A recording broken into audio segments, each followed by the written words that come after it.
let's face it, it's going to come as no surprise that we have another Metropolitan Police Constable to report on today, after he was inappropriate with a female victim of crime.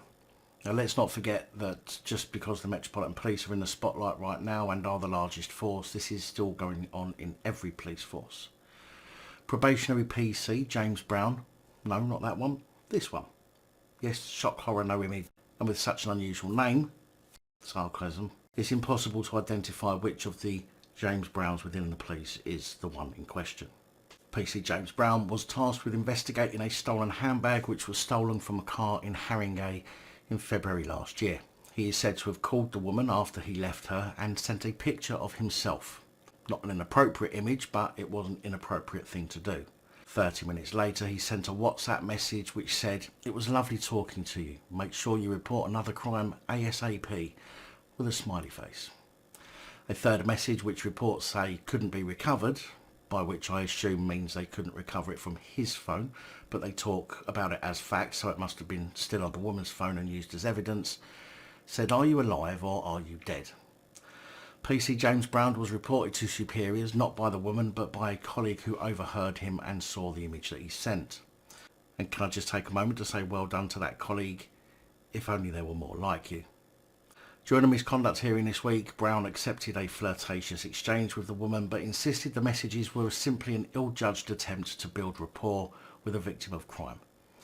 But Misconduct Panel Chairperson Hilary Norris said PC Brown went beyond what was reasonable to build that rapport in sending the messages, and in particular in sending follow-up messages after the call has ended. We have noted that the misconduct was confined to a single episode. We have found that at least initially PC Brown had a legitimate purpose in sending the messages, but got it wrong in the way in which he did it.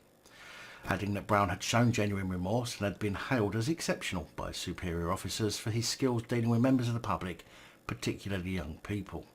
I'm not sure that's necessarily a good thing with all the news we seem to be hearing recently about police and young people. Hilary Norris said he has no doubt learned a hard lesson, that sometimes he will need to rein in his natural propensity to become familiar quickly with those he encounters. We do not, however, want to inhibit his natural warmth in engaging with the public.